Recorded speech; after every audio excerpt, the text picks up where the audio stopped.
Hi అండి, నమస్తే. Welcome back to my channel వీసా కిచెన్ అండ్ బ్లాగ్స్. ఈరోజు మన ఛానల్లో మా పాండిచ్చేరి ట్రిప్కి సంబంధించిన విశేషాలన్నీ మీతో షేర్ చేసుకోబోతున్నాను. రీసెంట్గానే మేము పాండిచ్చేరి ట్రిప్కి అయితే వెళ్ళాం. పాండిచ్చేరి ఇంకా చిదంబరం కలిసి వచ్చేలాగా మేమైతే ట్రిప్ అనేది ప్లాన్ చేసుకున్నాం. ఈ ట్రిప్ మొత్తం ఓవరాల్గా కవర్ చేయడానికి మేమైతే 2 nights 3 days అనేది ప్లాన్ చేసుకున్నాం. అయితే అన్ని ప్లేసెస్ కవర్ చేయాలనుకుంటే మొత్తం ప్లేసెస్ అన్నీ మనం కవర్ చేయలేకపోయినా కానీ చిదంబరం అనేది కొంచెం దగ్గరగా ఉంటుంది కాబట్టి మేమైతే ప్లాన్ చేసుకోవాలనుకున్నాం. అయితే మేము ఎక్కడెక్కడికి వెళ్ళాము, ఏ ప్లేసెస్ కవర్ చేసాము, అక్కడ ఏమేమి చూడాలి అనేది నేనైతే కంప్లీట్ డీటెయిల్స్ ఇందులో షేర్ చేస్తాను. మీరైతే వీడియోని ఎక్కడ స్కిప్ చేయకుండా అయితే చూడండి. ఈ వీడియో చూసి మీకు ఈ వీడియో కనుక నచ్చినట్లయితే కంపల్సరీ లైక్ అండ్ షేర్ చేసి కామెంట్ కూడా చేయండి. దాంతోపాటు పక్కనే లైక్ చేసిన తర్వాత హైప్ అనే ఆప్షన్ కూడా ఉంటుంది. దాన్ని క్లిక్ చేస్తే మనకి కొన్ని పాయింట్స్ అనేవి యాడ్ అవుతూ ఉంటాయి. దానివల్ల మన వీడియో అనేది ఇంకొంతమందికి రికమెండ్ అయ్యి కాస్త రీచ్ అయితే ఉంటుంది. అందరికీ ఇన్ఫర్మేషన్ కూడా తెలుస్తుంది కదా, అందుకే వీడియోని ఎక్కడ స్కిప్ చేయకుండా అయితే చూడండి. మేము ఉండేది బెంగళూరులో అని చాలా మందికి తెలుసు కదా. మేము ఉండే ప్లేస్ నుంచి పాండిచ్చేరికి అయితే దగ్గరగా ఒక 300 kilometers అయితే ఉంటుంది. ఒక 5 to 6 hours జర్నీ అనమాట. మేమైతే వీకెండ్లో సాటర్డే రోజు ఎర్లీ మార్నింగ్ 5:30-6 కల్లా ఇంటి దగ్గర నుంచి అయితే స్టార్ట్ అయిపోయాం. మోస్ట్లీ 5-6 hours కాబట్టి కొంచెం త్వరగానే బయలుదేరదాం అనుకుని బయలుదేరాం. అయితే మధ్యలో టిఫిన్ కోసం ఆగాలనిపించింది. అందుకని ఇక్కడ మాకు శరవణ భవన్ అనే ప్లేస్ కనిపిస్తే టిఫిన్ కోసం ఆగాం. కానీ టిఫిన్ అయితే మాత్రం చాలా వర్స్ట్గా ఉంది. మళ్ళీ ఎప్పుడు తినాలనుకోలేదు. వెళ్ళే జర్నీ అనేది బాగుంటుంది, రోడ్స్ అవి బాగుంటాయి. కానీ ఒక మైనస్ ఏంటంటే ఇది సింగిల్ రోడ్ అనమాట. ఎందుకంటే డబుల్ రోడ్ ఉంటే మనకి జర్నీ అనేది ఈజీ అవుతుంది. సింగిల్ రోడ్ వల్ల కాస్త ఇబ్బందిగానే అనిపించింది. ఆల్మోస్ట్ మేము పాండిచ్చేరి ఎంటర్ అయ్యే టైంకి 11:30-12 అలా అయిపోయింది. అయితే మేము పాండిచ్చేరిలో ఫస్ట్ టెంపుల్కి వెళ్తే బాగుంటుందనే ఉద్దేశంతో మేమైతే అక్కడ ఫేమస్ టెంపుల్ అయిన వినాయక టెంపుల్కి అయితే వెళ్తున్నాం. టెంపుల్ ఆపోజిట్లోనే మనకి ఇక్కడ పాండిచ్చేరిలో బీచెస్ అవి ఎక్కువ ఉంటాయి కాబట్టి దానికి సంబంధించిన షాపింగ్ కూడా ఉంటుంది. అలాగే టెంపుల్ సరౌండింగ్స్లోనే మన వెహికల్స్ తీసుకొస్తే టెంపుల్ సరౌండింగ్స్లోనే ఏ స్ట్రీట్లో అయినా సరే పక్కకి మన వెహికల్స్ని పార్క్ చేసుకోవచ్చు.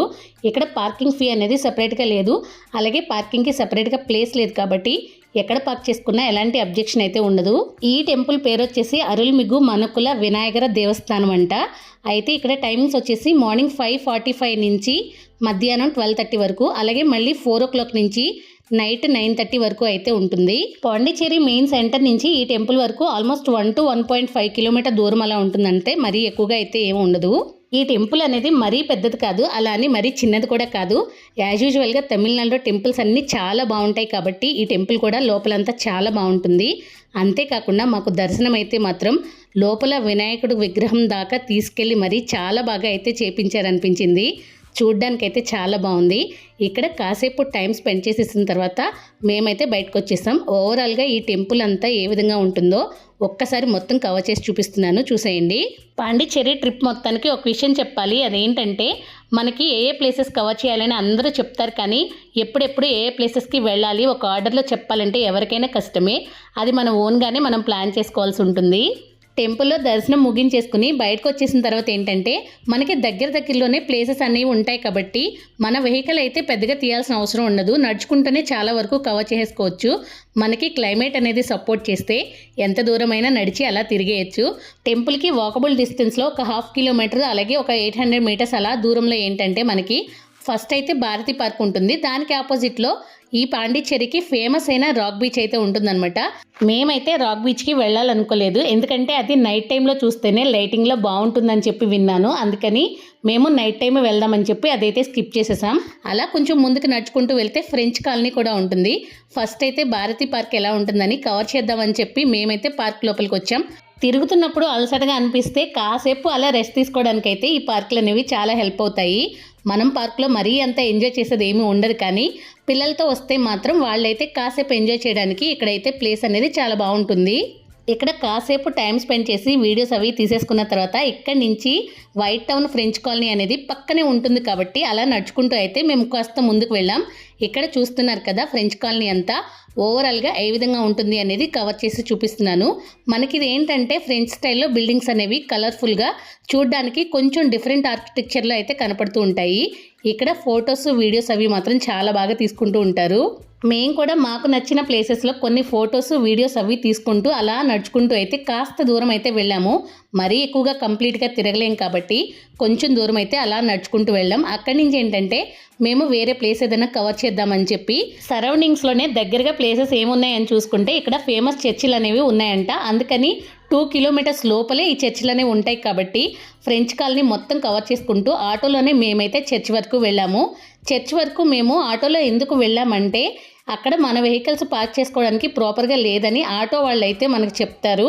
మేమైతే అదే నమ్మి మేము మా వెహికల్ తీసుకోకుండా ఆటోలోనే వెళ్ళాం. కాకపోతే ఏంటంటే మన వెహికల్ పార్క్ చేసుకోవడానికి కూడా పెద్దగా ప్రాబ్లం అయితే ఏముండదు. ఇప్పుడు మనం వచ్చిన చర్చ్ ఏంటంటే సేక్రెడ్ హార్ట్ ఆఫ్ బెసిలికా అనమాట. ఇదైతే మనకి ఫ్రెంచ్ కాలనీకి కొంచెం దగ్గరలోనే 1 to 1.5 కిలోమీటర్స్ లోపే ఉంటుంది. ఇక్కడి నుంచి వేరే 2 చర్చిలు అయితే ఫేమస్ ఉన్నాయి, అవి కూడా దగ్గరలోనే ఉంటాయి. మీరు ఒకేసారి అన్నీ కవర్ చేసుకోవాలనుకుంటే అన్నీ కవర్ చేసుకుని అయితే వెళ్ళిపోవచ్చు. ఇక్కడ ఓవరాల్గా చర్చ్ అంతా ఏ విధంగా ఉంటుందో ఒక్కసారి కవర్ చేసి చూపిస్తున్నాను చూడండి. ఇక్కడ వీడియోలు అయితే అలౌడ్ ఉంది, కానీ సైలెంట్గా అయితే తీసుకోవాల్సి ఉంటుంది, ఎలాంటి డిస్టర్బెన్స్ లేకుండా. ఇక్కడ చర్చిలో కాసేపు పీస్ఫుల్గా టైం స్పెండ్ చేసేసి ఫొటోస్ వీడియోస్ అవి తీసుకున్న తర్వాత ఇక్కడి నుంచి మేమైతే రిటర్న్ వెళ్ళిపోవాలనుకున్నాం. అయితే ఏంటంటే ఇక్కడ ఆటో వాళ్ళు మాత్రం చాలా ఛార్జ్ చేస్తూ ఉంటారు. అలా కాకుండా మనకి సర్వీసెస్ ఉంటాయి కదా, ర్యాపిడో, ఓలా అలాంటివి, వాటిని బుక్ చేసుకుంటే మన క్యాబ్లు కూడా కొంచెం రీజనబుల్గానే వస్తాయి.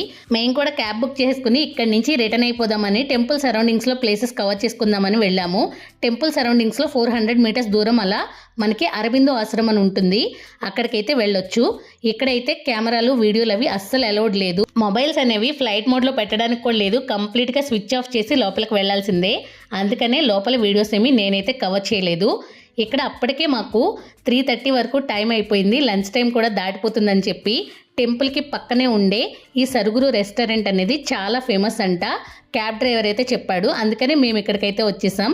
ఇక్కడైతే వెజ్జే ఉంటుంది, కానీ ఇక్కడ ఫుడ్ అయితే చాలా బాగుంటుందని చెప్పి అతను చెప్పాడని మేమైతే ఇక్కడికి వచ్చేసాం. ఇక్కడ మేము కూడా అప్పటికే చాలా టైం అయిపోయింది కాబట్టి లైట్గానే ఫుడ్ అయితే ఆర్డర్ చేసుకుని మేమైతే మా లంచ్ అనేది ఇక్కడే కంప్లీట్ చేసుకున్నాం. లంచ్ చేసి బయటకు వచ్చిన తర్వాత కొంచెం దూరం అలా నడవగానే మనకి దగ్గరలోనే మనకి పాండిచ్చేరి మ్యూజియం అనేది కూడా ఉంటుందన్నమాట. ఇదైతే ఓల్డ్ పాండిచ్చేరి మ్యూజియం, విగ్రహాలు అవి ఉంటాయంట. మేము వెళ్ళిన రోజు ఏంటంటే ఆ రోజు ఎందుకో తెలియదు కానీ క్లోజ్లో ఉంది కాబట్టి మేమైతే వెళ్ళలేదు. ఇంకా అప్పటికే చాలా టైం అయిపోయిందని చెప్పి మేమైతే మా కార్ తీసుకుని మేము తీసుకున్న రిసార్ట్కి అయితే వెళ్ళిపోయాం. మేము తీసుకున్న రిసార్ట్ అనేది పాండిచ్చేరిలో సిటీ సెంటర్కి ఆల్మోస్ట్ 11 కిలోమీటర్స్ దూరం అలా ఉంటుంది.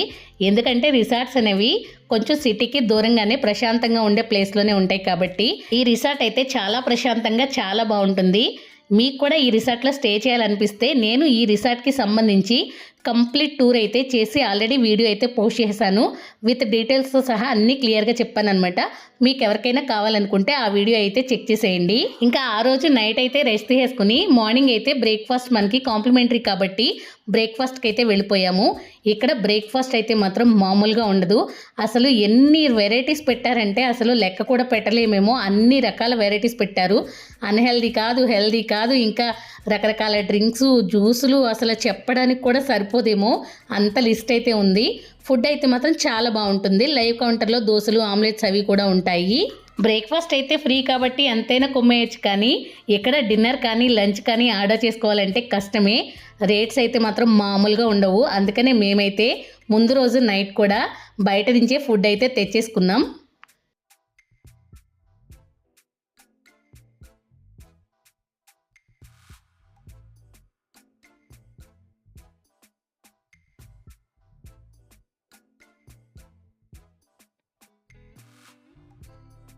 ఇక పాండిచ్చేరిలో 3 డేస్ ట్రిప్లో సెకండ్ డే వచ్చేసి మేమైతే చిదంబరం వెళ్దామని ప్లాన్ చేసుకున్నాం. మార్నింగ్ బ్రేక్ఫాస్ట్ అది కంప్లీట్ చేసుకుని ఫ్రెష్ అది అయిపోయిన తర్వాత మేమైతే టెంపుల్కి అయితే స్టార్ట్ అయ్యాం. మేము తీసుకున్న రిసార్ట్ దగ్గర నుంచి చిదంబరం ఏంటంటే ఒక 60 కిలోమీటర్స్ దూరం అలా ఉంటుంది. టెంపుల్ అనేది కాస్త దగ్గరగానే ఉంటుంది కాబట్టి మేమైతే 9:30, 10 కల్లా టెంపుల్కి స్టార్ట్ అయ్యి వెళ్ళాము. ఈ టెంపుల్ టైమింగ్స్ ఏంటంటే మార్నింగ్ 6 నుంచి 12:30 వరకు, మళ్ళీ 4:30 నుంచి నైట్ 9 వరకు అయితే ఉంటాయి. మాకైతే జర్నీకి 1.5 అవర్ అలా పట్టిందంతే. మీరు కూడా పాండిచ్చేరి ట్రిప్ అనేది 3 డేస్ ప్లాన్ చేసుకుని చిదంబరం కూడా కవర్ చేయాలి అనుకుంటే సెకండ్ డే వెళ్ళడమే బెటర్ అని నేనైతే చెప్తాను. ఎందుకంటే మనం 3rd డే ప్లాన్ చేసుకునేటట్టయితే అవన్నీ తిరిగి వచ్చిన తర్వాత మళ్ళీ మనం ఇంటికి రిటర్న్ అవ్వాలనుకున్నా అలసిపోతాం కాబట్టి సెకండ్ డే ప్లాన్ చేసుకోవడమే బెస్ట్ అనమాట. ఇంకా ఈ టెంపుల్ విషయానికి వచ్చేస్తే నార్త్ గేట్ నుంచి అయితే ఎంటర్ అవ్వాల్సి ఉంటుంది. అయితే మనకి ఈ టెంపుల్ సరౌండింగ్స్లో పార్కింగ్ చేసుకోవడానికి సెపరేట్ ప్లేస్ అనేది అయితే ఏమీ ఉండదు. మన వెహికల్ పార్క్ చేసుకోవాలనుకుంటే బయట రోడ్డు మీద ఎక్కడైనా సేఫ్ ప్లేస్ అనేది చూసుకుని కాస్త దగ్గరలోనే మనం పార్క్ చేసుకోవాల్సి ఉంటుంది. కానీ దీనికి కూడా పార్కింగ్ ఛార్జెస్ అనేది వాళ్ళు తీసుకుంటున్నారు. మేము పాండిచ్చేరి ట్రిప్ అనేది నవంబర్లో అయితే వెళ్ళాము. నవంబర్ అంటే మనకు ఆల్మోస్ట్ చలి అనేది స్టార్ట్ అవుతుంది, కానీ తమిళనాడులో కదా చలి స్టార్ట్ అవ్వడం పక్కన పెట్టేస్తే మనకి మే నెలలో ఉండే సమ్మర్ మనకి వేడి ఎలా ఉంటుందో ఇక్కడ కూడా ఈ టైంలో అలానే అనిపించింది. టెంపుల్ లోపలికి ఎంటర్ అవ్వగానే మనకైతే రైట్ సైడ్లో అమ్మవారి టెంపుల్ కూడా ఒకటి ఉంటుంది. దాని తర్వాత కొంచెం ముందుకు వెళ్ళగానే మనకి లెఫ్ట్ సైడ్లో కోనేరు అనేది ఉంటుంది. కానీ కోనేరు అయితే అసలు ఓపెన్లోనే లేదు, సరౌండింగ్స్ అన్నీ క్లోజ్ చేసి పెట్టేశారు. ఆ కోనేరు నుంచి కొంచెం ముందుకు నడవగానే మనకి మెయిన్ టెంపుల్ అనేది వస్తుంది. కాకపోతే ఈ మధ్యలో నడుస్తూ ఉంటే అక్కడున్న హీట్కి కాళ్ళు అనేది అంటుకుపోతూ ఉంటాయి. మనకి జనరల్గా పెద్ద పెద్ద టెంపుల్స్లో కాళ్ళు అనేది హీట్ రాకుండా గడ్డి మ్యాట్లు అవి వేస్తూ ఉంటారు కదా, కానీ ఇక్కడ అలాంటి ఫెసిలిటీస్ కూడా ఏమీ లేవు. తమిళనాడులో టెంపుల్స్ అన్నీ చాలా బాగుంటాయి కదా, ఓల్డ్ టెంపుల్స్. ఇది కూడా అలానే చాలా పెద్ద టెంపుల్, చూడ్డానికైతే చాలా బాగుంది. భక్తులు కూడా చాలామంది ఉన్నారు. కాకపోతే ఏంటంటే టెంపుల్ అంతా ఎందుకో కొంచెం కమర్షియల్గానే అనిపించింది. లోపల ఏంటంటే నటరాజస్వామి విగ్రహానికి అయితే పూజలు చేస్తున్నారు. అక్కడ హారతి అందరికీ ఇవ్వాలి, కానీ అక్కడేంటో అందరికీ భక్తులకి ఇవ్వకుండా పైన ఎవరైతే మనకి పే చేసి అక్కడ అర్చనలు అవి చేయించుకుంటారో వాళ్ళకి మాత్రమే హారతలు అనేది ఇస్తున్నారు. అంతేకాకుండా అక్కడ కొంతమంది పూజారులు కూడా ఏంటంటే మనీ మైండెడ్గా మాట్లాడుతున్నారేమో అనిపించింది. ఇది గవర్నమెంట్ టెంపుల్ కాదని ప్రైవేట్ టెంపుల్ అని ఏమేమో మాట్లాడుతున్నారు. అవైతే నాకు అంతగా నచ్చలేదు. మేమైతే ఈ టెంపుల్లో కాసేపు టైం స్పెండ్ చేసి ఫొటోస్ కొన్ని వీడియోస్ అయితే తీసుకున్నాం. వీడియో లోపల అలౌడ్ లేదు, కానీ మేమైతే కొన్ని క్లిప్స్ తీసుకుని అక్కడి నుంచి అయితే మేము మళ్ళీ బయలుదేరిపోయి అక్కడి నుంచి మేము మ్యాంగ్రూవ్ ఫారెస్ట్కి అయితే వెళ్తున్నాం. చిదంబరం నుంచి మ్యాంగ్రూవ్ ఫారెస్ట్కి ఒక 30 నుంచి 14 కిలోమీటర్స్ దూరం అలా ఉంటుంది. మనం పాండిచ్చేరి వెళ్ళడానికి రిటర్న్ అవుతున్నప్పుడు కొంచెం దూరం రాగానే ఒక సైడ్కి అయితే ఈ మ్యాంగ్రూవ్ ఫారెస్ట్కి వెళ్ళాల్సి ఉంటుంది. కంప్లీట్గా ఒక వే అయితే మాత్రం కాదు. మనకి మ్యాంగ్రూవ్ ఫారెస్ట్కి వెళ్ళే వే కూడా పల్లెటూరు వాతావరణం టైప్లో ఉండి చూడ్డానికైతే బాగుంటుంది. ఆ తర్వాత మనకేంటంటే మన కార్ పార్కింగ్ కోసం ఇంకా మ్యాంగ్రూవ్ ఫారెస్ట్కి కొంచెం దూరం ఉందనగానే మనకి కార్ కోసం ఎంట్రీ ఫీ అనేది తీసుకుంటారు. 100 రూపీస్ అలా ఛార్జ్ చేస్తారు. ఇక్కడ బోటింగ్ కోసం అయితే వీక్ డేస్లో అయితే ఖాళీగానే ఉంటుందంట, కానీ వీకెండ్స్లో మాత్రం చాలా క్రౌడే ఉంది. వెయిటింగ్ కూడా చాలా ఎక్కువనే ఉంది. రోబోట్కి ఒక ఛార్జ్ అయితే మోటార్ బోట్కి ఇంకో ఛార్జ్ అయితే చేస్తున్నారు. మోటార్ బోట్ కన్నా రోబోట్ అయితేనే మనకి పర్ఫెక్ట్గా మ్యాంగ్రూవ్ ఫారెస్ట్ మొత్తం కవర్ చేసుకోవచ్చు. మనకి 1 కిలోమీటర్ వరకు మాత్రమే వెళ్తే 500 అలా ఛార్జ్ చేస్తారు. అలా కాదని అక్కడ బోట్ పర్సన్తో మాట్లాడుకుని ఇంకా ఫ్రంట్కి వెళ్ళి కంప్లీట్గా కవర్ చేసుకోవాలంటే మాత్రం మనకి 1000 రూపీస్ అలా ఛార్జ్ చేస్తారు. కానీ మ్యాంగ్రూవ్ ఫారెస్ట్కి ఇది వర్త్ అనే చెప్పాలి. 2 కిలోమీటర్స్ అయినా సరే వాళ్ళు తీసుకెళ్తున్నప్పుడు ఈ జర్నీ అయితే మాత్రం చాలా బాగుంటుంది. పాండిచ్చేరి ట్రిప్ మొత్తంలో మనం కంపల్సరీ చూడాల్సిన ప్లేస్ ఏదైనా ఉంది అంటే అది ఈ పిచ్చావరం మ్యాంగ్రూవ్ ఫారెస్ట్ అనే చెప్పాలి. అక్కడ బోట్ అతను చెప్పాడు, డిటెక్టివ్ మూవీ ఉంది కదా విశాల్ది, అది క్లైమాక్స్ సీన్ తీశారంట. అంతేకాకుండా కమల్ హాసన్ దశావతారం కూడా ఇక్కడే షూట్ చేశారని చెప్పాడు. మేమైతే ఈ మ్యాంగ్రూవ్ ఫారెస్ట్ జర్నీ అనేది చాలా బాగా ఎంజాయ్ చేసాం. కాకపోతే తమిళనాడులో తిరిగేసరికి అక్కడున్న వేడికైతే మాత్రం మొహాలు నల్లగా మాడిపోయినాయి అనే చెప్పాలి. అంత హీట్ అయితే ఉంది. అక్కడి నుంచి మేమేంటంటే రిటర్న్లో రాక్ బీచ్ కవర్ చేసుకుని ఆ తర్వాత రిసార్ట్కి వెళ్దామని చెప్పి ఆల్మోస్ట్ మేము అక్కడికి వెళ్ళేసరికి 6:30 అలా అయిపోయింది. నైట్ టైంలోనే రాక్ బీచ్ అనేది బాగుంటుందని చెప్పారని ముందే చెప్పాను కదా, అందుకనే మేమైతే పనిగట్టుకుని ఇటు సైడ్ అయితే వచ్చామన్నమాట. లైటింగ్లో చూస్తున్నారు కదా, ఓవరాల్గా ఈ కంప్లీట్గా రాక్ బీచ్ మొత్తం ఏ విధంగా ఉంటుంది అనేది కవర్ చేసి చూపిస్తాను, చూసేయండి. రాక్ బీచ్కి ఎంట్రన్స్లో ఏంటంటే మనకి కార్ పార్కింగ్ అది చేసుకోవడానికి ఉండదు, కానీ బైక్స్ అయితే పార్క్ చేసుకోవచ్చు. చూస్తున్నారు కదా పార్కింగ్ అంతా ఏ విధంగా ఉంటుందో. ఇక్కడ సైడ్కి అయితే మనకి చిన్నగా షాపింగ్ అలాగే ఫుడ్ కార్నర్ అయితే కంప్లీట్గా ఉంటుంది. దానికి సంబంధించిన క్లిప్స్ కూడా తీశాను, కానీ రాక్ బీచ్ అనేది కంప్లీట్గా కవర్ చేసిన తర్వాత యాడ్ చేస్తాను, మీరైతే చూసేయండి. రాక్ బీచ్లో స్పెషల్ అట్రాక్షన్ ఏంటంటే ఇక్కడైతే రోడ్ మీద ఎలాంటి వెహికల్స్ కూడా తిరగవు. అంతేకాదు ఓన్లీ నడుచుకోవడానికి మాత్రమే అటు ఇటు కలిపి ఓవరాల్గా 1 కిలోమీటర్ వరకు అయితే ఉంటుంది. జనాలందరూ ఈవినింగ్ టైంలో లైటింగ్లో అలా నడుస్తూ ఉంటే చూడ్డానికైతే చాలా బాగుంటుంది. కాసేపు అలా వాక్ చేసుకుంటూ టైం అయితే బాగా స్పెండ్ చేయొచ్చు. ఇంకొకటి ఏంటంటే ఈ రాక్ బీచ్కి బీచ్ వ్యూ కనపడేలాగా లగ్జూరియస్గా స్టే చేయాలి అనుకుంటే మనకి ఆపోజిట్లోనే పాండిచ్చేరిలోనే ఫేమస్ అయిన ప్రామినెంట్ బీచ్ రిసార్ట్ అయితే ఉంటుంది. బయట నుంచి చూడ్డానికైతే చాలా బాగుంటుంది. బీచ్ సరౌండింగ్స్లో అలా నడుచుకుంటూ వెళ్తుంటే మనకైతే మహాత్మా గాంధీ స్టాట్యూ కనిపిస్తుంది. దానికి ఆపోజిట్లోనే లైట్ హౌస్ అయితే ఉంటుంది. లైట్ హౌస్ అనేది ఇదివరకైతే అలౌ చేసేవారంట, కానీ ఇప్పుడైతే ఏం అలౌ చేయట్లేదు. నైట్ లైటింగ్లో లైట్ హౌస్ చూడడానికైతే చాలా బాగుంటుంది. దానికి పక్కనే ఏంటంటే మనకు అంబేద్కర్ స్టాట్యూ ఒకటి ఉంటుంది. ఈ సరౌండింగ్స్లో మాత్రమే ఇవన్నీ ఎందుకున్నాయి అని అడిగితే మాత్రం నాకైతే పెద్దగా హిస్టరీ తెలీదు. నేను అందుకే అవేమీ టచ్ చేయట్లేదు. అంబేద్కర్ స్టాట్యూ అనేది కొంచెం లోపలికి ఉంటుంది కాబట్టి మళ్ళీ బ్యాక్కి రిటర్న్కి రాగానే మనకి అలా నడుచుకుంటూ వెళ్తే ఆ రోడ్డు మీద మనకి పాండిచ్చేరి గవర్నమెంట్కి సంబంధించిన కస్టమ్స్ బిల్డింగ్ అయితే కనిపిస్తుంది. బిల్డింగ్ ఆర్కిటెక్చర్ అనేది నార్మల్గా కాకుండా చూడడానికి కొంచెం డిఫరెంట్గా బాగుంటుందని నేనైతే ఈ క్లిప్ అనేది యాడ్ చేస్తున్నాను. ఇలా అన్నీ కవర్ చేసుకుంటూ కాస్త ముందుకు వెళ్తుంటే మనకి ఫ్రెంచ్ వార్ మెమోరియల్ అనేది కనిపిస్తుంది. వరల్డ్ వార్ 1లో ఫ్రెంచ్ సైనికులకి గుర్తుగా దీన్ని అయితే కట్టారంట. లోపలికైతే ఎలా ఉండదు, బయట నుంచే చూసుకోవాలి. ఇలా చూసి నేను ఒక క్లిప్ తీసేసుకున్న తర్వాత బయటకైతే వచ్చేసాం. ఇక్కడ ఏంటంటే మనకి ఆపోజిట్లో ఒక కేఫ్ అనేది ఉంటుంది. ఫుడ్ అనేది అవైలబుల్గా ఉంటుంది. ఓల్డ్ పాస్పోర్ట్ ఆఫీసో ఏదోనంట, దీన్ని కేఫ్ కింద కన్వర్ట్ చేశారు. అయితే ఇక్కడ ఫుడ్ మాత్రం మరీ తక్కువ కాస్ట్ ఏం లేదు, కొంచెం ఎక్కువ ఉందనే చెప్పాలి. నైట్ టైం కంప్లీట్ లైటింగ్స్లో ఈ ఏరియా అంతా చూస్తున్నారు కదా ఏ విధంగా ఉందో. పెళ్ళికి డెకరేట్ చేస్తే ఎలా ఉంటుందో లైటింగ్ అంతా అలా అయితే ఉందన్నమాట. చూడ్డానికైతే చాలా బాగుంటుంది. బీచ్ దగ్గర అలాగే సరౌండింగ్స్లో కాసేపు టైం స్పెండ్ చేసిన తర్వాత మేమైతే అక్కడి నుంచి రిటర్న్ అయిపోతున్నాం. అప్పటికే చాలా అలసిపోయాం కాబట్టి రిసార్ట్కి అయితే వెళ్ళిపోయాం అనమాట. వెళ్తూ ఫుడ్ అది బయటే తీసుకుని వెళ్ళిపోయాం. ఎందుకంటే రిసార్ట్లో కాస్ట్లీ అని ముందే చెప్పాను కదా, అందుకని బయట నుంచి ఫుడ్ అనేది తీసుకున్నాం. మేమేంటంటే రిసార్ట్లో బిగ్గెస్ట్ రిలాక్సేషన్ ఏదైనా ఉంది అంటే అది ఈ స్విమ్మింగ్ పూల్ అనే చెప్పాలి. మమ్మల్ని ఆ స్విమ్మింగ్ పూల్లో వదిలేస్తే ఎంతసేపు ఉంటామో కూడా లెక్కలేనంతసేపు ఉంటాం. మాకు స్విమ్మింగ్ పూల్ అంటే పర్సనల్గా అంత ఇష్టం అనమాట. అలా ఆ నైట్ రెస్ట్ చేసుకున్న తర్వాత ఇంకా థర్డ్ డే ప్లానింగ్ అయితే చేసుకున్నాం. మార్నింగ్ అయితే కొంచెం లేట్గానే లేచాం. మళ్ళీ స్విమ్మింగ్ పూల్లో టైం స్పెండ్ చేసి అక్కడి నుంచి ఏంటంటే రూమ్ అనేది చెక్అవుట్ చేసేసి ఆల్మోస్ట్ 12 కల్లా మేము రిసార్ట్ నుంచి బయటికి బయలుదేరాం. మేము కొంచెం లేట్గానే స్టార్ట్ అయ్యామని చెప్పాలి. రిసార్ట్లో ఎంత వీలైతే అంత టైం స్పెండ్ చేసి ఫొటోస్ వీడియోస్ అన్నీ తీసేసుకున్న తర్వాత మేమైతే అక్కడి నుంచి స్టార్ట్ అయ్యాం. ఇప్పుడు ఏంటంటే మేము ప్యారడైజ్ బీచ్కి అయితే వెళ్తున్నాం. మేము స్టే చేసిన రిసార్ట్కి అలాగే ప్యారడైజ్ బీచ్కి మరీ ఎక్కువ డిస్టెన్స్ అయితే ఏముండదు. ఒక 2.5 నుంచి 3 కిలోమీటర్స్ లోపే ఉంటుంది. ప్యారడైజ్ బీచ్కి ఏంటంటే బయట పార్కింగ్ అంతా ఓపెన్ ప్లేస్లో ఈ విధంగా అయితే ఉంటుంది. మనకు కొంచెం ముందుకు వెళ్ళగానే మనకి ఇక్కడ టికెట్ కౌంటర్ అనేది ఉంటుంది. లోపల ఎంట్రీకే మనకి పర్ పర్సన్కి 90 రూపీసో 180 రూపీసో ఏమో ఛార్జ్ చేశారు. నాకు సరిగ్గా అమౌంట్ అయితే గుర్తులేదు. మనం లోపలికి ఎంటర్ అవ్వడానికి మన హ్యాండ్కి బ్యాండ్ అనేది ఒకటి వేస్తారు. ఈ ప్యారడైజ్ బీచ్ అంతా చూడడానికి చాలా నీట్గా అయితే ఉంటుంది. చూస్తున్నారు కదా లోపలంతా ఏ విధంగా ఉంటుందో. మెయిన్ బీచ్ వరకు వెళ్ళడానికైతే కాస్త వాకింగ్ అయితే చేయాల్సి ఉంటుంది. మనకు అలా వెళ్తూ ఉంటే మనకి ఇక్కడ ఫ్లోటింగ్ రెస్టారెంట్ అనేది కూడా ఉందన్నమాట. అయితే ఆ రెస్టారెంట్లో క్రౌడ్ అనేది మరీ పెద్దగా ఏం లేదు, అక్కడక్కడ పలుచగా అయితే ఉన్నారనమాట. ఇక్కడ బోటింగ్ కూడా అవైలబుల్గానే ఉంది, కానీ ఎంత ఛార్జ్ చేస్తున్నారనేది మేమైతే కనుక్కోలేదు. ఎందుకంటే మాకు వెళ్ళాలని లేదు కాబట్టి మేమైతే రేట్స్ అనేవి తీసుకోలేదు. ఫ్లోటింగ్ రెస్టారెంట్ అలాగే బోటింగ్ ఏరియా మొత్తం ఓవరాల్గా ఏ విధంగా ఉంటుంది అనేది కంప్లీట్గా ఒకసారి కవర్ చేసి చూపిస్తున్నాను, మీరైతే చూసేయండి. పాండిచ్చేరిలో ఉన్న మొత్తం బీచెస్లో ఈ ప్యారడైజ్ బీచ్కి ఏంటంటే క్లీనెస్ట్ బీచ్ అనే పేరైతే ఉందంట. చూడ్డానికి నిజంగానే అలానే ఉంటుంది. ఇసుక అది చూడ్డానికి చాలా ప్యూర్గా కనిపిస్తుంటుంది. ఇక్కడ బీచ్లో స్విమ్మింగ్ అయితే అలౌడ్ ఉన్నట్టుంది, కానీ మేము వెళ్ళినప్పుడైతే ఎవరూ అయితే ఇక్కడ స్విమ్మింగ్ అనేది చేయట్లేదు. ఇక్కడ మేము కూడా కాసేపు టైం స్పెండ్ చేసేసి మొత్తం వీడియోస్ అవి తీసేసుకున్న తర్వాత వెనకైతే రిటర్న్ అయిపోదాం అనుకున్నాం. ప్యారడైజ్ బీచ్లో మనం ఆపోజిట్లో అలా చూస్తూ ఉంటే బాగా దూరంగా మనకి ఎడెన్ బీచ్ అనేది కనిపిస్తుంటుంది. ఇసుకలో నడవాలి అని ఓపుకున్న వాళ్ళకైతే ఎడెన్ బీచ్ కోసం అలా నడుచుకుంటూ వెళ్ళిపోవచ్చు, కానీ ఇక్కడి నుంచి అయితే మనం అంత దూరం అయితే నడవలేమనే చెప్పాలి.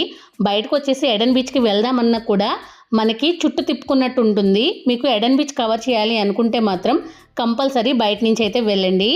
మేమైతే ఎడెన్ బీచ్ అనేది బయటకు వచ్చిన తర్వాత ఆల్మోస్ట్ 8 కిలోమీటర్స్ డిస్టెన్స్ అలా చూపిస్తుందని చెప్పి మేమైతే ఆ బీచ్ని స్కిప్ చేసేసాం. అన్నీ కవర్ చేయలేం కాబట్టి. అక్కడి నుంచి ఏంటంటే మేము చున్నమ్మూరు బోట్ హౌస్కి అయితే వెళ్తున్నాం. ఇక్కడ ఏంటంటే మేము చున్నమ్మూరు బోట్ హౌస్లో ఏ ప్లేసెస్ కవర్ చేయొచ్చు అనేది చూడడానికి అయితే వెళ్ళాం, కానీ ఇక్కడ మెయిన్ కవర్ అయ్యేది ప్యారడైజ్ బీచేనంట. ఆల్రెడీ మేము ప్యారడైజ్ బీచ్ కవర్ చేసుకున్నాం కాబట్టి మేమైతే ఇక్కడ నుంచి రిటర్న్ అయిపోతున్నాం. ఇక్కడ నుంచి వెళ్ళాలి అనుకుంటే ప్యారడైజ్ బీచ్కి పర్ పర్సన్కి 350 రూపీస్ అలా ఛార్జ్ చేస్తున్నట్టున్నారు. ప్యారడైజ్ బీచ్ అలాగే ఒక 2 చిన్న ప్లేసెస్ ఏవో కవర్ చేస్తారంట. ఇవన్నీ బోట్ రైడ్లో కవర్ చేసుకోవాలనుకుంటే చున్నమ్మూరు బోట్ హౌస్ అనేది బెస్ట్ ఆప్షన్ అనే చెప్పాలి. మన మెయిన్ సెంటర్కి ఒక 6 కిలోమీటర్స్ దూరం అలా ఉంటుందంతే. ఈ బోట్ హౌస్ నుంచి మేమేంటంటే ఇక్కడ నుంచి కొన్ని బీచెస్ ఉన్నాయి కాబట్టి వాటిని కూడా కవర్ చేద్దామని చెప్పి ప్రజెంట్ అయితే మేము సెరెనిటీ బీచ్కి అయితే వెళ్తున్నాం. పాండిచ్చేరి మెయిన్ సెంటర్కి సెరెనిటీ బీచ్ ఏంటంటే 5.5 కిలోమీటర్స్ దూరం అలా ఉంటుందంతే, మరీ ఎక్కువగా అయితే ఏమీ ఉండదు. ఈ సెరెనిటీ బీచ్ అంతా ఏ విధంగా ఉంటుంది అనేది ఓవరాల్గా కవర్ చేసి చూపిస్తున్నాను. మీరు కూడా ఒక లుక్ అయితే వేసేయండి. ఈ బీచ్ అనేది అటు సైడు ఇటు సైడు రాక్స్తో చూడడానికి అయితే బాగుంటుంది, కానీ మధ్యలో ఏరియా మొత్తం కాస్త చూడడానికి మాసిగానే అయితే నాకు అనిపించింది. అయితే ఈ బీచ్కి ఒక స్పెషాలిటీ అయితే ఉంది. Early morning view sunrise అనేది చాలా బాగుంటుందంట. మీకు ఒకవేళ పాసిబిలిటీ ఉంటే ఒకసారి అలా ట్రై చేసేయండి. బీచ్ వ్యూ కావాలనుకుని బ్యాచిలర్స్ లాంటి వాళ్ళకైతే ఇక్కడ హోమ్ స్టేస్ లాంటివి కూడా అవైలబుల్గానే ఉన్నాయి. మేమేంటంటే ఇక్కడి నుంచి రిటర్న్ అయిపోయి ఈ బీచ్కి కాస్త దగ్గరలోనే ఉన్న ఆరోవిల్లే బీచ్కి అయితే వెళ్తున్నాం. సెరెనిటీ బీచ్కి ఆరోవిల్లే బీచ్కి ఒక 2.5 కిలోమీటర్స్ దూరం అలా ఉంటుంది, మరీ ఎక్కువగా అయితే ఏమీ ఉండదు. మార్నింగ్ టైంలో ఎండలు అనేవి కాస్త గట్టిగానే ఉంటాయి కాబట్టి మేమైతే బీచెస్లో ఎక్కువ టైం స్పెండ్ చేయకుండా వెంటనే రిటర్న్ అయితే అయిపోయాం. ఈ ఆరోవిల్లే బీచ్ నుంచి ఏంటంటే మనకు కావాలనుకుంటే దీనికి దగ్గరలో ఆరోవిల్లే మాతృ మందిర్ అనే ప్లేస్ కూడా ఉంటుంది. ఈ బీచ్ నుంచి ఆరోవిల్లే మాతృ మందిర్కి ఒక 12 to 13 కిలోమీటర్స్ దూరం అలా ఉంటుంది. అయితే అక్కడికి వెళ్ళడానికి కాస్త టైం ఎక్కువ పడుతుంది, వాకింగ్ కూడా ఉంటుందని చెప్పి మేమైతే ఆరోవిల్లే మాతృ మందిర్ని కూడా స్కిప్ చేసేసాం. కాకపోతే ఇది one of the best place అని చెప్పారు. మీకు నచ్చితే మీకు టైం ఉంటే ఆరోవిల్లే మాతృ మందిర్ని కూడా అయితే ఒకసారి చూసేయండి. చూసారు కదా ఓవరాల్గా ఆరోవిల్లే బీచ్ అయితే ఏ విధంగా ఉంటుందో. ఇక్కడి నుంచి మేమేంటంటే పాండిచ్చేరి మెయిన్ సెంటర్లో కొన్ని ప్లేసెస్ ఉండిపోయినాయి కాబట్టి అక్కడ కూడా కవర్ చేద్దామని చెప్పి ఇక్కడి నుంచి అయితే రిటర్న్ అయిపోతున్నాం. ఇప్పుడేంటంటే మేము పాండిచ్చేరిలోనే one of the famous church అయిన our lady of immaculation conception చర్చ్కి అయితే వెళ్తున్నాం. ఇదైతే చాలా ఓల్డెస్ట్ చర్చ్ అంట. ఆల్మోస్ట్ ఇది కట్టి 300 years 350 years ఏమో అయిందన్నారు. మేము ఈ చర్చ్ వరకు వెళ్ళేసరికి మాకు ఆల్మోస్ట్ లంచ్ టైం అనేది దాటిపోయింది కాబట్టి మేము మరీ ఎక్కువ టైం అయితే స్పెండ్ చేయాలనుకోలేదు. కొన్ని క్లిప్స్ వీడియోస్ అవి తీసేసుకున్న తర్వాత మేమైతే రిటర్న్ అయిపోతున్నాం. ఇక్కడ ఏంటంటే ఓవరాల్గా చర్చ్ అనేది ఏ విధంగా ఉంటుందనేది కంప్లీట్గా కవర్ చేసి చూపిస్తున్నాను చూడండి. అయితే ఇక్కడ వీడియోస్ అలౌడ్ ఉంది, కానీ ఇక్కడ కూడా ముందు చెప్పినట్టుగానే సైలెంట్గా అయితే తీసుకోవాల్సి ఉంటుంది. ఈ చర్చికి దగ్గరలోనే ఇంకొక చర్చ్ అయితే ఉంది, Our lady of Angels church అని చెప్పి. అయితే అక్కడికి వెళ్ళే టైంకి మాకేంటంటే అది క్లోజ్లో ఉంది కాబట్టి టైం అనేది ఇంకాస్త పడుతుంది ఓపెన్ చేయడానికి అని చెప్తే మేమైతే అక్కడి నుంచి లంచ్ చేద్దామని చెప్పి ఈ సరౌండింగ్స్లోనే ఉన్న బాగా ఫేమస్ అయిన మధురై వీడు రెస్టారెంట్కి అయితే వెళ్ళాము. మేము ఫుడ్ కోసం వెళ్ళేటప్పటికే ఆల్మోస్ట్ 3:30 అలా దాటిపోయింది కాబట్టి మేమైతే మా లంచ్ కంప్లీట్ చేసేసుకుని ఆ తర్వాత ఏమైనా టైం ఉంటే వేరేది ఏదైనా కవర్ చేద్దాము, లేకపోతే వెళ్ళిపోదామని అనుకున్నాం. ఇక్కడ చూస్తున్నారు కదా మధురై వీడు రెస్టారెంట్లో అంబియన్స్ అంతా కూడా చూడడానికి ఈ విధంగా ఉంటుంది. మేమైతే పరోటా కర్రీ అలాగే ఒక బిర్యానీ అయితే ఆర్డర్ చేసుకున్నాం, దాంతోపాటు గోలీ సోడా కూడా. మాకైతే ఫుడ్ అనేది చాలా బాగా నచ్చింది, టేస్ట్ అయితే బాగుంది, కంపల్సరీ అయితే ట్రై చేయొచ్చు. మా లంచ్ అది అయ్యేటప్పటికే ఆల్మోస్ట్ 4:30 అలా అయిపోయింది కాబట్టి ఇంక అక్కడి నుంచి ఇంటికి వెళ్ళేటప్పటికి చాలా టైం పడుతుందని మేమైతే ఇంటికి రిటర్న్ అయిపోయాం. ఈ పాండిచ్చేరి ట్రిప్ మొత్తంలో కవర్ చేయాల్సిన ప్లేసెస్ అలాగే మేము మిస్ చేసిన ప్లేసెస్ గురించి కూడా కంప్లీట్గా మీకు చెప్పానని అనుకుంటున్నాను. ఈ వీడియో మీకు నచ్చిందని అనుకుంటున్నాను. ఈ వీడియో కనుక మీకు నచ్చినట్లయితే నా వీడియోని లైక్ చేసి హైప్ చేసి అలాగే షేర్ అండ్ కామెంట్ కూడా చేయండి. మీ ఫ్రెండ్స్ అండ్ రిలేటివ్స్తో కూడా షేర్ చేసుకుని తప్పకుండా నా ఛానల్ని సబ్స్క్రైబ్ చేసుకుని పక్కనే ఉన్న బెల్ ఐకాన్ని ప్రెస్ చేసి ఆల్ అనే ఆప్షన్ కూడా క్లిక్ చేసుకుంటే నేను ఎలాంటి వీడియోస్ పోస్ట్ చేసినా వాటి నోటిఫికేషన్స్ అనేది మీకు మిస్ అవ్వకుండా వస్తాయి.